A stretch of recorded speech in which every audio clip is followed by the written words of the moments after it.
Los hermanos y hermanas, los saludo con mucho aprecio, mucho cariño en el Señor, aquí presentes en esta Basílica de la Purísima, como quien nos acompaña a través de las redes sociales. La palabra de Dios es un pozo profundo y lleno de sabiduría, inagotable.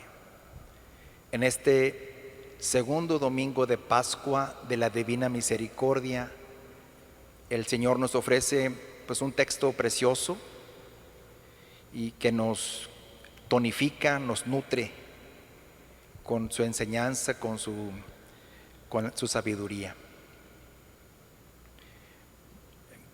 Comparto nuevamente una idea que ya he dicho en algunos domingos pasados, el tema del apóstol Tomás. Tenía razón el apóstol para no creer que Jesús se había aparecido al resto de sus compañeros. ¿Sí? Tenía razones, argumentos para dudar. ¿Sí? Pues yo creo que sí, definitivamente yo creo que sí. ¿Por qué? Dicen los apóstoles cuando Tomás regresa, ¿sí? La primera vez ausente, como sabemos, y le dicen: Tomás, se ha aparecido el Señor, ha estado aquí con nosotros. Y Tomás responde: no puede ser. Sí, todos lo vimos, aquí estuvo con nosotros. Sí, no lo creo. ¿Por qué no crees, Tomás? ¿Por qué lo dudas? Sí. Y el apóstol Tomás podría responder: ¿cómo creer que el Señor Jesús, nuestro Maestro, sí, que nos enseñó tantas cosas para compartir con toda la gente, con todo el pueblo, con tanta valentía, cómo es posible que se haya aparecido y ustedes estén todavía aquí, encerrados, con miedo, como aletargados, escondidos, paralizados? ¿Cómo creer que el Señor que vence la muerte no les ha dado suficiente enjundia, valor, fuerza para salir y para enfrentar los miedos, enfrentar a los galileos, a los soldados, enfrentar a sí mismos? Yo creo que con justa razón Tomás podría haber dudado, como también gente quizá no tan cercana a la iglesia, ¿verdad? O quizá incluso de otras religiones, pueda increparnos con justa razón. ¿Cómo creer que tú eres cristiano si no se te nota la alegría, la fuerza de un Cristo resucitado? ¿Cómo creer si tu vida no transpira, si tu vida no irradia, si tu vida no proyecta alegría, paz, amor, perdón? Sí, los ojos mismos del resucitado. Creo que esta reflexión tiene peso y se aplica a nosotros ciertamente con mucha fuerza. Llamo la atención sobre un punto adicional que a mí me llega profundamente y me da mucha esperanza y mucha fuerza.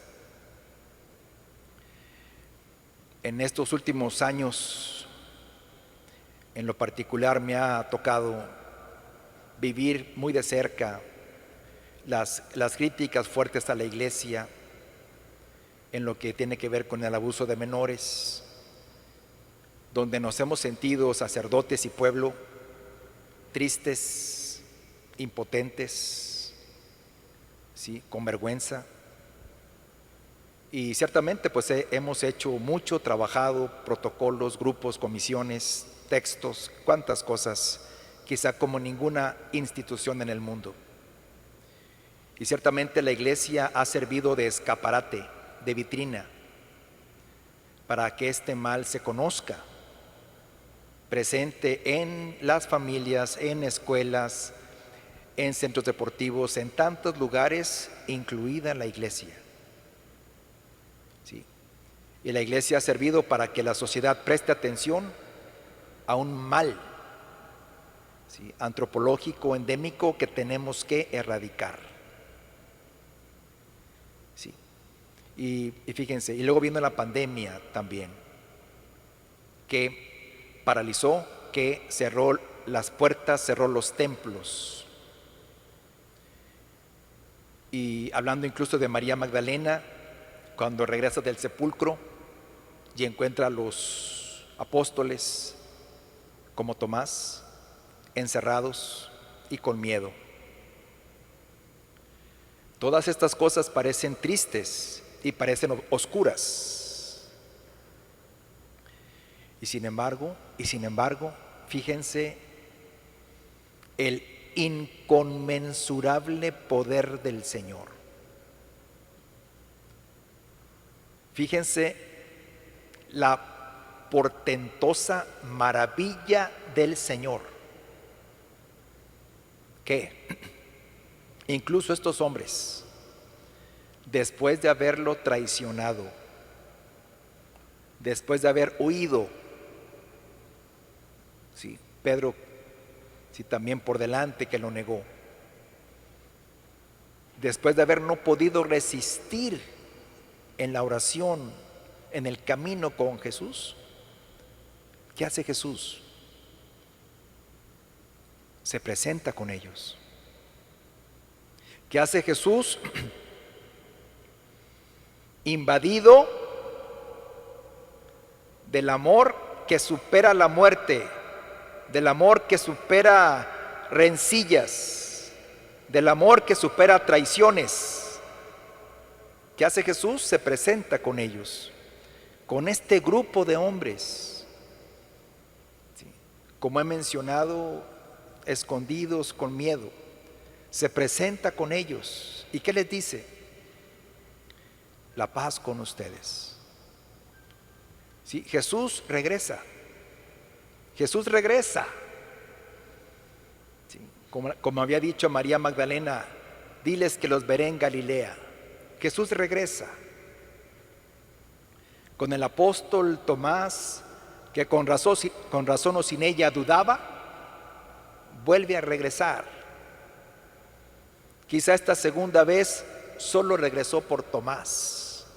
Tomás, como un chiquillo berrinchudo que no creyó, Jesús por este niño regresa. Aquí estoy, Tomás, mírame, tócame, mete tus dedos en mis agujeros, mete tu mano en mi costado. Sí, Jesús regresa como con los discípulos de Maús, regresa y los alcanza. También desilusionados, cabizbajos, también huidizos, Jesús regresa y los alcanza. ¿Qué me dicen a mí estas escenas maravillosas? Me dice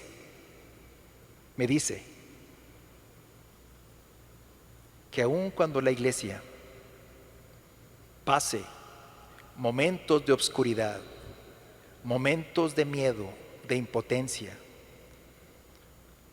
que aun cuando la iglesia pase errores como el de Pedro, como el de Tomás, como el de todos que huyeron, quizá cuando la iglesia pase momentos de impotencia, de encerramiento, de timidez, sí,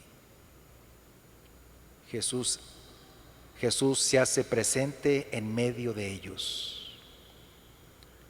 Jesús se hace presente allí donde está la iglesia.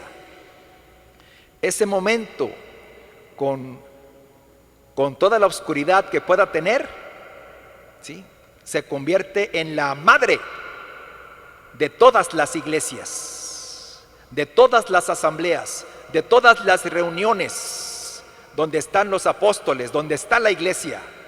Y allí precisamente en ese lugar, Jesús se hace presente. La paz con ustedes, les vuelve a decir. Jesús que por encima de traiciones, abatimientos y huidas, Jesús posee un amor que es más grande que eso. Y por ese amor vuelve a estar en medio de ellos. Y por tercera vez les dice: la paz con ustedes.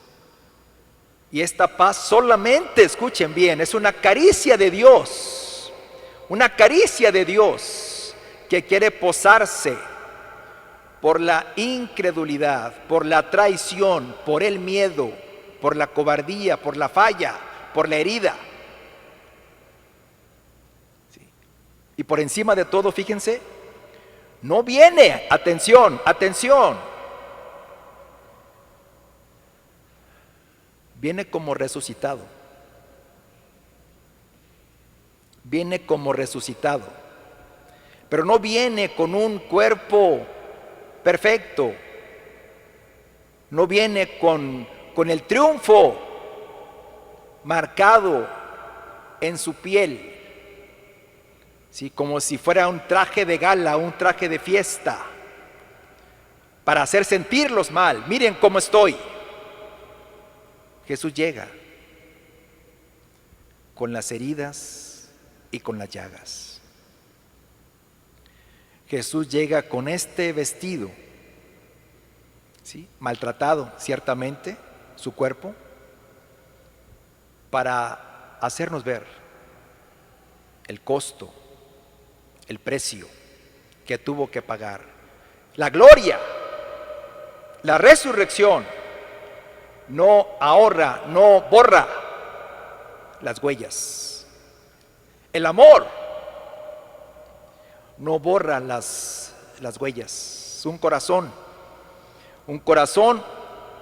que al final de los días se entrega a Dios. Señor, aquí está mi corazón, míralo, es todo tuyo. El Señor no espera un corazón pulcro, un corazón intacto, sino un corazón lleno de heridas. Las heridas por haber amado, por haber abrazado, por haber consolado, quizá por traiciones, quizá por peleas, quizá por rencillas, pero un amor, un corazón que ha amado. Así se presenta el Señor Jesús, con las llagas, vestido de humildad, para abrazar y para ser abrazado. Por eso, queridos hermanos, en esos momentos que como iglesia local, como iglesia familiar, como iglesia personal, hemos fallado, nos sentimos avergonzados, sentimos que hemos traicionado. El Señor no tiene vergüenza y miedo.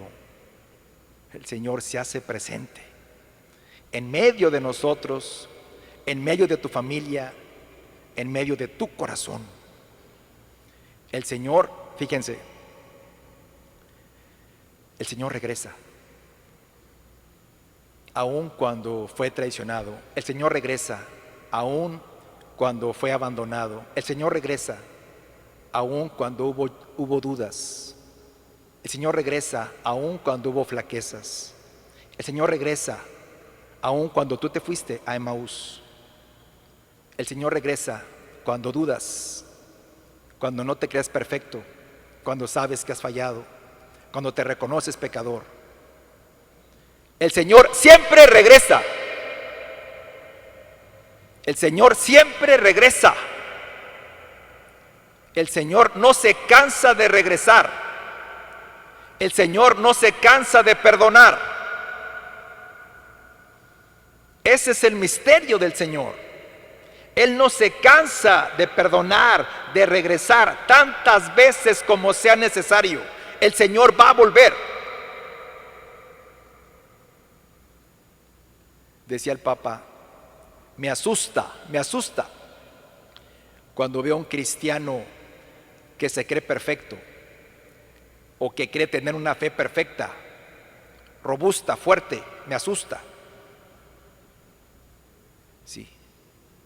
Dice, prefiero a alguien que se sienta más frágil y más débil en su fe, que sienta a veces que duda, sí, y que siente y que sabe la necesidad que tiene de Dios. Sí. Prefiero a alguien que día a día luche, aunque se caiga y se levante, pero camine pues con pies más frágiles quizá, pero más apoyado en la fuerza de Dios, en el amor de Dios, en el perdón de Dios. Termino.